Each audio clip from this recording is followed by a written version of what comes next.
발생하고 있는지조차 알지 못했었고, 최근에서야 후크엔터테인먼트 직원이 이승기 씨에게 잘못 발송한 문자를 보고 음원료 수익 발생 사실을 인지하게 되었다. 소속사의 실수로 알게 된 것이라는 겁니다. 녹취록을 들어보면 소속사 매니저도 권진영 씨의 폭언에 진짜 열심히 일했는데, 어떻게 일을 했는데 이런 대우를 하냐며 이제 진짜 일을 그만두겠다고 눈물을 펑펑 흘렸죠. 권 대표는 아주 구체적으로 보고를 요구하는 스타일입니다. 하물며 자신은 그렇게 이승기 씨의 2만 원짜리 점심 비용은 아까워하면서 10,000원 한 장, 1,000원 한 장을 그렇게 예민하게 굴면서, 그런데 명백히 실연자, 즉 노래를 부른 이승기 씨에게 전달되어야 할 실연료가 전혀 한 푼도 가지 않았다는 겁니다. 그렇다는 건 후크 내부에서 누군가 횡령을 했거나 아니면 일부러 그 사실을 감췄다고밖에 보이질 않습니다. 아무리 주먹구구식으로 운영되는 회사에서조차도 이렇게 실연자에게 돌아가야 할 수익을 정산하지 않는 경우는 거의 없습니다. 특히 권진영 대표가 다른 건 차치하더라도 이승기 씨의 연애에 대해서 굉장히 민감하게 보고 탐탁치 않아 했다고 합니다. 엉망진창 콩가루가 됐습니다. 누구보다도 가족, 패밀리를 강조했던 후크 엔터테인먼트. 아주 작지만 끈끈한 관계를 유지해왔고, 소속 아티스트들도 윤여정, 이선희, 이서진 등 70대부터 20대까지 아주 다양한 나이대로 멘토와 멘티 역할로 서로를 챙겨주던 후크 엔터테인먼트가 막상 일이 터지고 나니 나 몰라라 서로 꽁무니 빼는 모습이 역력합니다. 물론 이 문제는 후크와 이승기 씨의 문제인 건 맞지만, 좋을 때는 똘똘 뭉쳐 한 가족처럼 지낸 이들이기에 이번 사태에 대한 각자의 역할을 기대했습니다. 그런데 이 와중에 이서진 씨가 농구 관람을 한 모습이 포착됐습니다. 배우 정유미 씨와 말이죠. 시기는 이달 중순으로 보이는데 그 사이 소속사는 압수수색, 이승기 씨 정산 문제로 내용 증명이 발송되고 난리통이었습니다. 지금까지 알려지기론 소속사에서 투명하게 제대로 된 정산을 받지 못한 건 이승기 씨 하나뿐입니다. 워낙에 어린 시절에 소속사에 들어왔기 때문에 이승기 씨와 부모님과 소속사의 유착관계는 남달랐습니다. 서로 문서 하나만 믿고 지내온 세월이 길었습니다. 다른 소속 연예인들은 정산과 계산 등의 수가 밝았고 또 그만큼 연륜이 있어서 대하기가 어려웠다면, 아주 어린 시절 성인이 되자마자 소속사에 들어왔던 이승기 씨는 그냥 믿음 하나로 지내왔습니다. 만약 소속사가 이승기 씨가 특히 정산 문제를 까다롭게 들고 나왔다면 좀 더 꼼꼼하고 좀 더 긴장을 하면서 챙겼을 겁니다. 음원 정산 문제는 이승기 씨와 후크 간의 계약이기 때문에 알 수는 없지만, 통상적으로 예를 들자면 1,000원짜리 음원이 다운로드가 되었다면 제작자, 즉 SM, 하이브 같은 소속사, 이승기 씨 같은 경우에는 후크겠죠.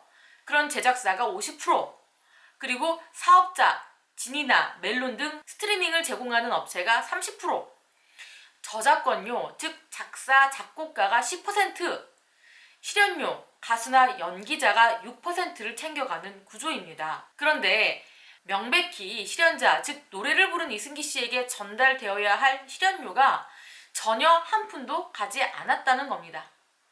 그렇다는 건 후크 내부에서 누군가 횡령을 했거나 아니면 일부러 그 사실을 감췄다고밖에 보이질 않습니다. 그렇기 때문에 후크의 압수수색 문제는 이승기 씨의 문제와 맞물려서 진행된 것이 아니냐, 곧 경찰의 압수수색 결과가 나오지 않느냐라고 보는 분들이 많습니다.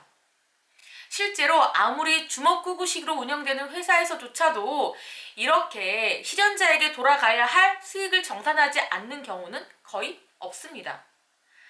이승기 씨는 현재 태평양과 최선이라는 거대 록펌에 변호를 맡겼습니다. 절대로 물러서지 않겠다는 거죠. 이미 매니지먼트로서의 계약은 끝났고, 특히 대표의 폭언과 위협적인 언사에 모욕을 느꼈다고 문제를 삼았습니다. 발표한 첫 번째 입장문을 보면 이승기 씨의 분노와 배신감이 얼마나 클까 여실히 보였습니다. 후크 엔터테인먼트 측에서 음원에 대해서 어떠한 언급조차 하지 않았기 때문에 음원료 수익이 발생하고 있는지조차 알지 못했었고, 최근에서야 후크 엔터테인먼트 직원이 이승기 씨에게 잘못 발송한 문자를 보고 음원료 수익 발생 사실을 인지하게 되었다. 그러니까 이승기 씨가 음원 수익에 대해서 정말 몰랐고 그걸 따져들지 않고 있다가 소속사의 실수로 알게 된 것이라는 겁니다. 이승기 씨가 수차례 정산 내역을 요구했으나 후크 엔터테인먼트 측은 너는 마이너스 가수다 라는 등 여러 가지 거짓된 핑계를 대며 내역의 제공을 회피했습니다. 현재 드러난 것만 그 정도지 그간 세월 동안 이승기 씨가 많은 서름을 겪었을 것 같은데요. 사실 이승기 씨 측은 음원 정산이라는 돈 문제보다는 폭언, 모욕, 협박을 당했다는데 더 큰 상처를 받았다고 합니다. 녹취록을 들어보면 소속사 매니저도 권진영 씨의 폭언에 진짜 열심히 일했는데 어떻게 일을 했는데 이런 대우를 하냐며 이제 진짜 일을 그만두겠다고 눈물을 펑펑 흘렸죠. 그렇다면 많은 이들은 이승기 씨가 여자친구인 이다인 씨의 소속사로 이적하는 게 수순이 아니겠느냐라고 보고 있습니다. 뿐만 아니라 좀 더 내다본다면 결혼까지 염두에 두고 있는 것이 아니냐라고 보고 있는데요.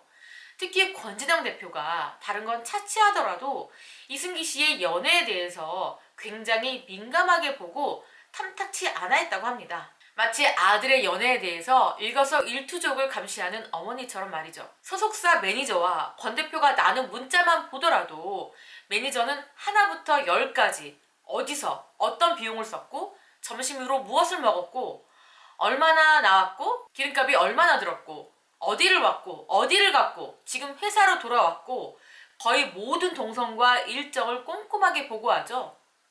권 대표는 아주 구체적으로 보고를 요구하는 스타일입니다. 하물며 자신은 그렇게 이승기 씨의 2만 원짜리 점심 비용은 아까워하면서 10,000원 한 장, 1,000원 한 장을 그렇게 예민하게 굴면서 18년간 발생한 음원 정산 요구는 왜 묵살하는지 모르겠습니다.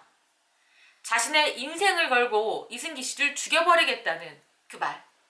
그 분노의 근원은 무엇일까요? 이승기 씨는 그저 말 잘 듣는 소속 아티스트. 하라면 하라는 대로 하는 착한 아들 같은 존재로 평생 곁에 남았어야 할까요? 있을 때 잘하라는 말, 그냥 나온 말은 아닌 것 같습니다. 이상으로 백은영이었습니다. 지금까지 시청해주신 구독자 여러분, 감사합니다.